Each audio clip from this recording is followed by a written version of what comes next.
Um, but Paradise Kiss is the next anime that I want to focus on, and in Paradise Kiss, the main character, Yukari, she is like she's a third year high school student. You know, she's a senior, and she's just I'm trying to remember. She becomes a model for this guy named George, and he's in like, you know, fashion school or whatever. And yeah, and I felt like their relationship was very, the lesson I learned from their relationship was it was very transactional. Like he used her as his muse, like for his art, basically. Like she was his model. And she wanted their relationship to be more. But in the end, George left and he never came back. Like he left to a whole other country and never came back. He didn't bring her with him, none of that. And then she ends up with her crush from like high school in the end. And when I was younger, I didn't get that. I was like, oh, like I thought her and George were supposed to be together. I thought they were like so cute. I thought they were a cute couple. But now that I'm older, I'm like, he just used her. Like their relationship was just a transaction. It wasn't a romantic type of relationship. Now that I'm older, because if he really saw them as a relation, I guess a romantic relationship, I feel like he would have took her, or at least come back to Japan and been like, hey, what's up? But that didn't happen. And then the third anime that I wanted to focus on was Skip Beat. Oh, wait, no. I want to go back. I want to pedal back to Paradise Kiss. There was also a side couple that I wanted to highlight. And in the side couple, it was this girl named Miwako. She was super cute. And I didn't understand why she was with this man. Because he was literally her abuser. Like, he literally essayed her. And they literally talked about that in the anime. And she couldn't even have any guy friends. Her boyfriend didn't like the fact that she was like texting a guy.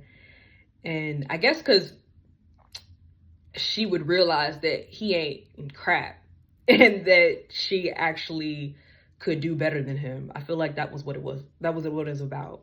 And he broke her phone. Like, that was toxic.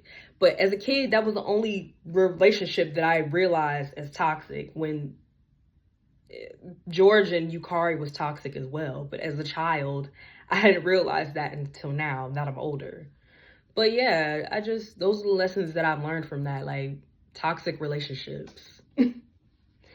And then number 3 is Skip Beat. I really like Skip Beat. I could possibly rewatch this anime. I don't feel like it would trigger me. It'd be cool because I actually like how Kyoko, she in the beginning of the anime, she's like a fan of Shin. Like she grew up with Shin and like they started dating and stuff.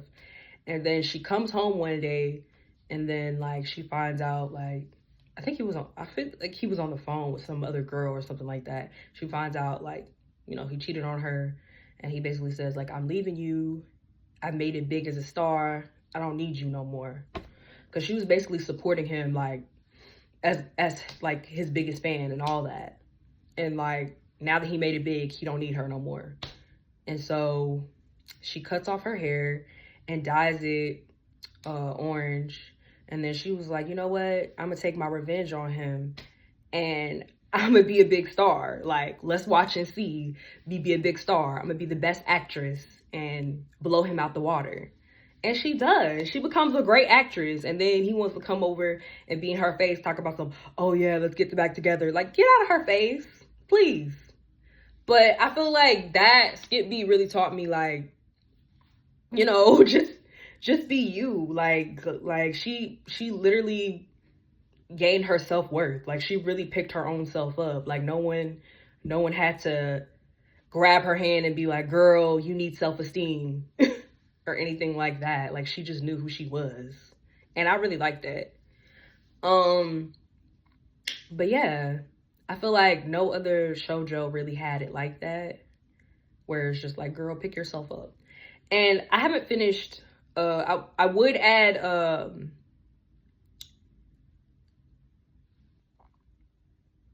Nana, but I haven't watched all of it yet.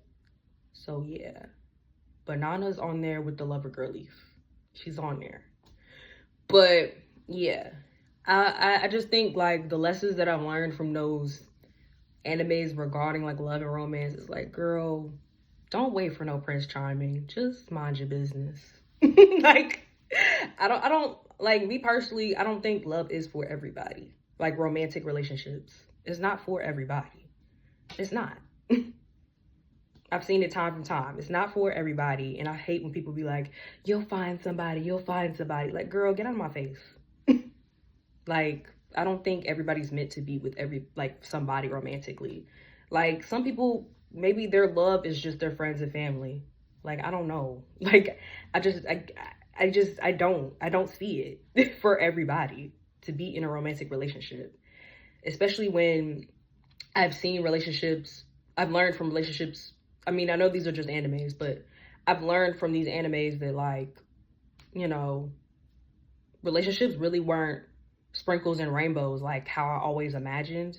And now that I'm an adult, it's just like I see that relationships really are like this in real life. Like it's just toxic and it's really not healthy at all.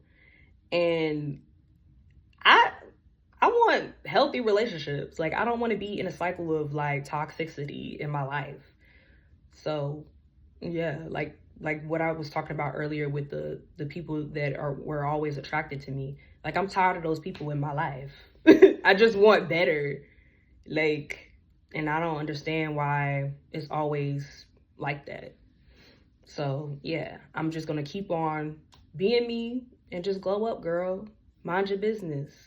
Focus on your business.